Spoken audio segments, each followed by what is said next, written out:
Hi, you're watching Sipping Off the Cuff on Tequila Aficionado Media, all of our platforms. Happy New Year! Happy New Year! It's 2018. Officially kicking off the 2018 Sipping Off the Cuff series. We are. For those of you who don't know, or maybe suspect, we're still taping in 2017.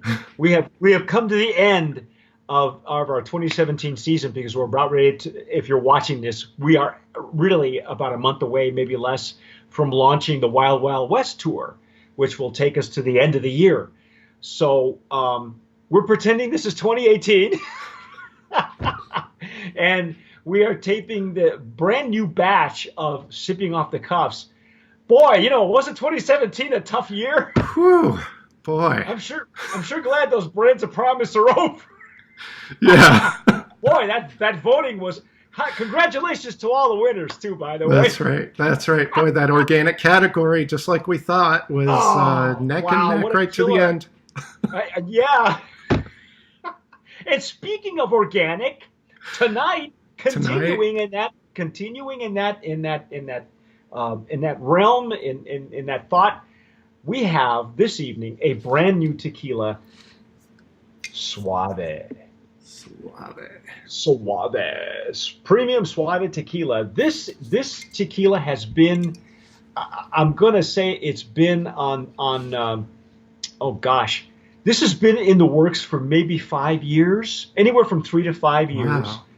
Wow. Suave Spirits is a company that is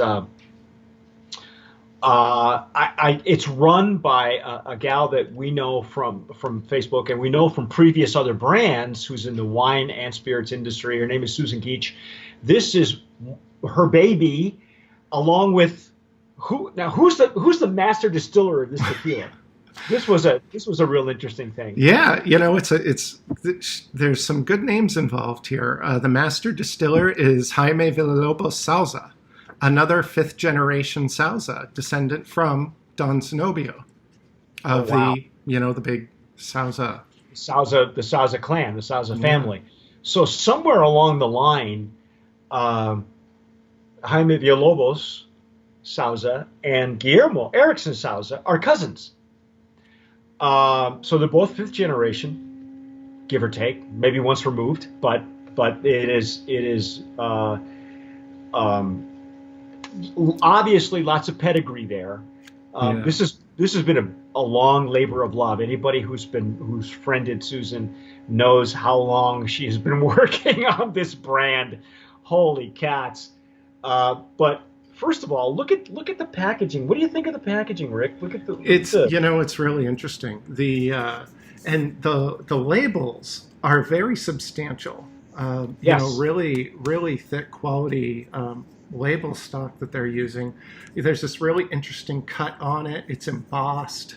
The print is done really well, but the bottle is curved. It's twisted, so the shoulders at the top of the bottle don't line up with the hips. The whole thing is twisted a bit. So it's a very interesting kind of take. I got to say, even on the inside, it's kind of got that vodka bottle look you see on an agave plant on the inside of the label. That's right. And ours are numbered. You have the lot numbers and the I think it's on the back it's actually signed by Jaime Villalobos. So I think their plan is that all the numbers are going to be, all the bottles are going to be hand numbered, and I believe each expression is made from a separate lot. Oh, okay. Could be. So this is really small batch. Yeah. I got bottle 333. I have 331. Hey. Yeah. So all of these that we're rating tonight, they were bottled in February of 2017. Yes. And that's also when... That's right, February. That's also when the brand showed up on the CRT's Marco lists. Yes, it is NOM 1522. For the sake of accuracy, also on the back, It is certified organic. And here's something that was really interesting to me, Rick.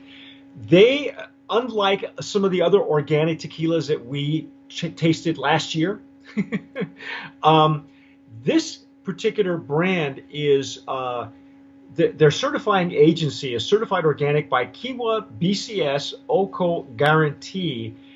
Uh, this certified organic blue agave. The reason I bring this up is number one, this is probably one of the most respected organic certifying agencies in the world. It is out of Germany.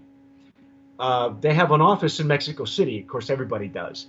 Um, when I was doing research on organic tequilas, and I've been doing that probably I'd say in the last 8 to 10 years. This one was a leader, but very expensive to get them. I guess at the time they did not have an office or a branch in Mexico, and if they did, nobody could afford them, not as easily as BioAgricert or some of the other ones. So I was really impressed when I saw this. And I saw the name of that because I've only seen that name in my research. I have never seen it on any other bottle of tequila. So as far as I know, this is the first one with that has been certified by this German agency, and the Germans actually invented the organic certifying method. So they are very, very stringent, and they've been behind organic food for a long time. It's also kosher, by the way. So that says a lot. It's clean. From what we're seeing, it's getting hard to find a tequila from a Matitan that isn't organic these days. Yeah, it's just wonderful. Well, even ones that are not technically organic and maybe come from the same distillery are working on getting their organic certification. So that's an expensive process. It's not cheap, which is again probably one of the reasons why it took so long to get this to market. At this moment, it has won medals. It debuted in the San Diego Spirits competition, which happened. If you're looking at this, it just happened like last weekend. And there's no telling what other contests it has been entered in, but it's already won some hardware, folks. So by the time you see this in January or February, this is an award winner already. So I want to go on a limb, though, Rick. I really would like to nominate it as a brand of promise just for the packaging alone. Certainly. I would agree with that. Something else that's interesting is the quality they put into the stoppers. Yes. This is, I believe, is this maple? I don't know, man. But I know it's real. It's real wood, and it's actually a screw top. Yes. See. But this is an actual real chunk of wood here, and they have. Later on, you'll see that we also have a wooden stopper on the Reposado. We have another one. It's this special. It's a special silver that they've created that we'll talk about. But that one actually has this heavy metal stopper. But they all have this same kind of the same kind of slant. Design. Yeah. Yeah. Like somebody took a samurai sword and just. Or a koa. Or a koa, yeah. Well, let's taste it. Let's go into it, because I know we've discussed all kinds of things, but I'm using my Jarrito tumbler that we are hoping, maybe by the time you guys see this, we'll have some really good news concerning these tumblers. But in the meantime, we're going to keep using them. Oh, it says bubbles hanging on the bubbles hang. The edge. My lighting here is like I always say, it's never the greatest in here, but this is a real pristine tequila. From the looks of it, your lighting is better than mine, so you can kind of see. I somehow got my lighting right tonight. It's tonight's your lighting's really nice. So let's see what we got here.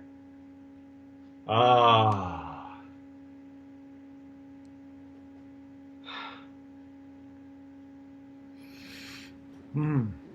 Oh boy.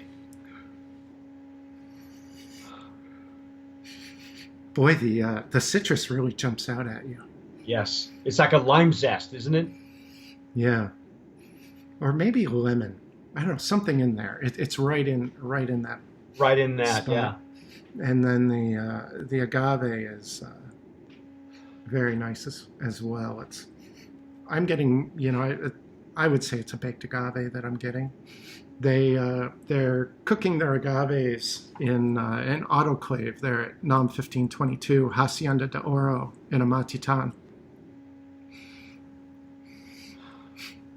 Interestingly, that's also the distillery where El Ultimo Agave is produced. Ah, we were just talking about that on a thread on Facebook. A whole bunch of us were talking about some of our favorite old school tequilas that we really miss, Yeah. and one of them was El Último Agave, who I had a chance to interview one of the original partners of that tequila, who is a distributor also in Southern California. It was an interesting story, but what a great bargain that tequila was, Yeah, and it had very similar nose too, by the way. it's a fantastic value, well constructed as well. Yeah, I love it. It smells like a matitan to me, It's minerally, a it little bit of the sure does. minerals on it. Yeah, a little bit of mineral. You're getting some, and it's as we said, one of the first things we picked up was the citrus, and then of course the agave. But there's also some herbal accents there as well. Yeah, I would say it's a nice representation of a matitan. Maybe a little bit slightly softer on the nose than. Well, yeah, not as hardy or pronounced as some of the other ones we've had. Yeah, and I think their goal with this brand was to on their What's to on go their suave? yeah, It was to go absolutely suave. Yeah. Yeah. And I think they were maybe trying to target, from the text they were using on their social media, they might be focusing on more of a feminine market for this. Well, let's find out if it's strong enough for a man, but how's that go? Strong enough for a man, but made for a woman. Made for a woman, yeah. Let's Well, see. I don't know, Mike. It's like the women we hang out with. They're I not know, looking I for know. any soft pedaled tequila. No, they're no snowflakes. That's for sure. But Oh, here we it's go. a very nice nose. Yeah, beautiful.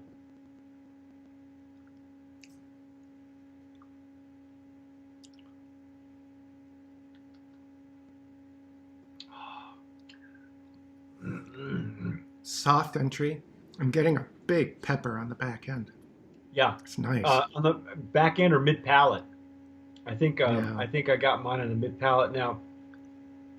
Correct me if I'm wrong. Obviously, Rick, it looks like we've delved a little bit into this, but separately, not of course on camera. But is it just my imagination, or is there a real short to no finish on this thing?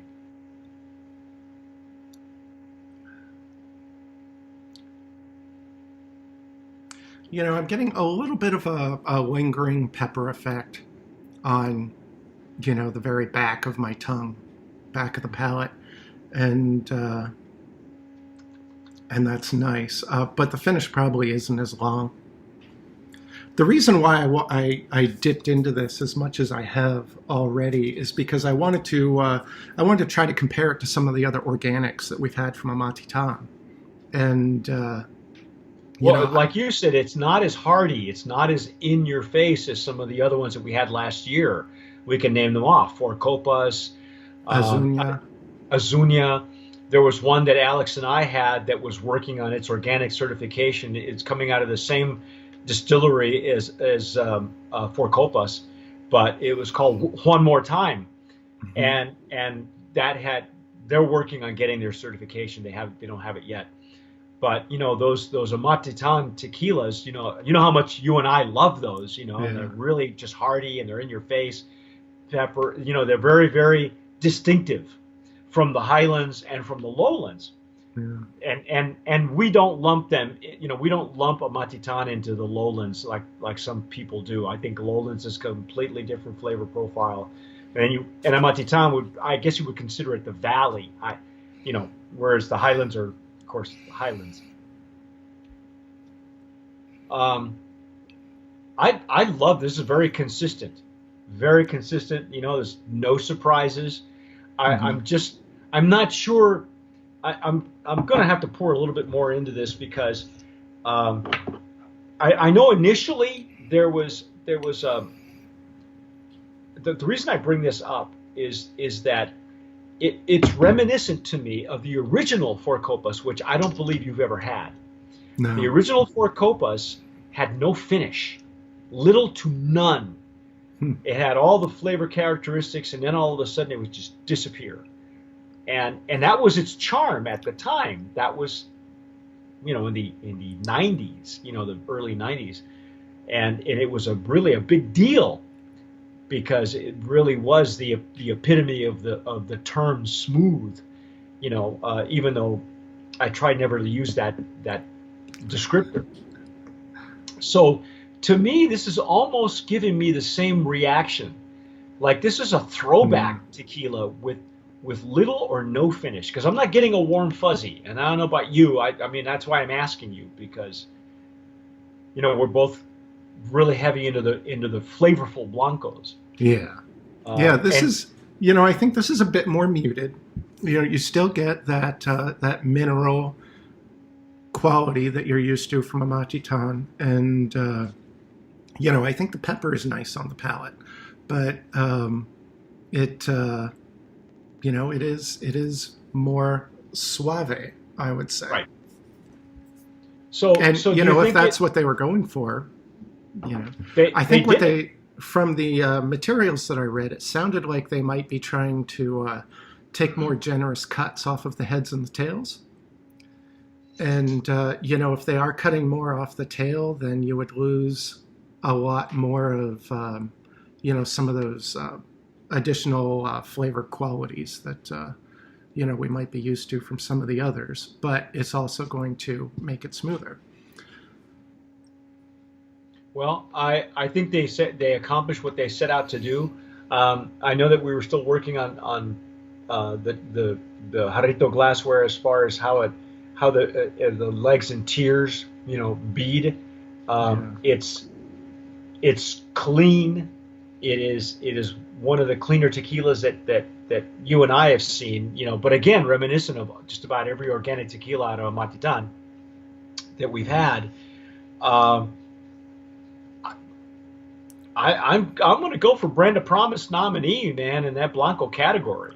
Well, let's start 2018 off right. Let's start it, man, because I really am impressed with what Jaime Villalobos Souza has done. Yeah. And did Um, you know he is also he is not only a certified catador, but he's also a certified sommelier. I did not know that. I knew he was a certified catador. I knew that, and there are programs through the CRT. But he grew up in the business too. It wasn't like anybody taught him anything. I'm sure he taught Yeah. them. But it's always good to have that extra certification. And I think this is just it's lovely. It really is. Now, would Yeah. you consider this? Let me ask you this. Would you consider this a good gateway tequila because of the fact that it's got that short finish on the back end? In other words, Yeah. Yeah. For could someone could for someone new to tequila. that's easy for So you to say. yeah, this is it's very approachable.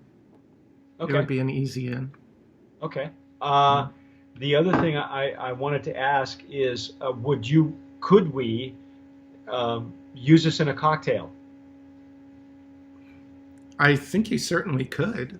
It's obviously good enough to be a sipper, but if you were to mix it in a cocktail, you'd have to be careful. You could end up, losing some of the flavors depending on what you're mixing it with.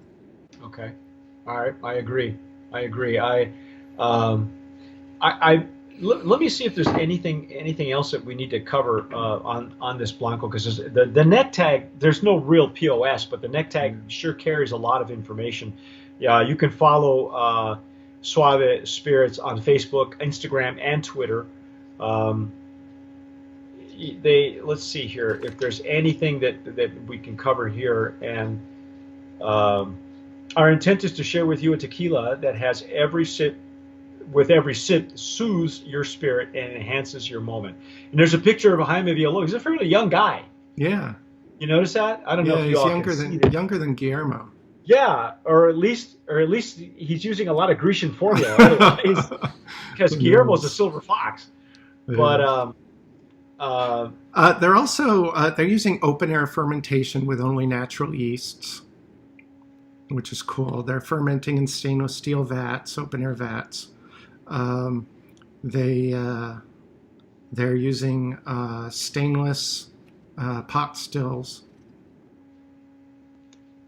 yeah, it seems like they're letting the agave do all the talking. They're not enhancing the mineralness or the organic agave. It's just organic agave and stainless steel.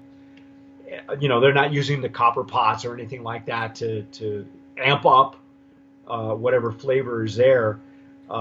It's this family farm, small distillery produced, small batches, handcrafted. I believe it. I believe it. I think they did a lovely job with this. I think for 2018 Brand of Promise nominee in that organic category, this is the Blanco. That will be our take on Suave tequila. But hang in there, because we've got two more iterations, two more expressions, and you're not going to believe the next one. The next one is going to be really something, but hang in there with us. That's our take. I'm Mike Morales here in San Antonio, and that gentleman there is Rick Levy in San Diego. We forgot to introduce ourselves at the beginning, but that's okay. They know who we are. They know who we are. If they're here that long, they know who we are. Don't you know who I am? Wherever you are, please subscribe to any and all of our platforms, wherever you're hearing us. If you're hearing us on Blog Talk Radio or iTunes, or watching us on YouTube or Facebook or wherever, subscribe. You'll be really happy you did. But like we always say every year, tomar sabiamente. Sip wisely.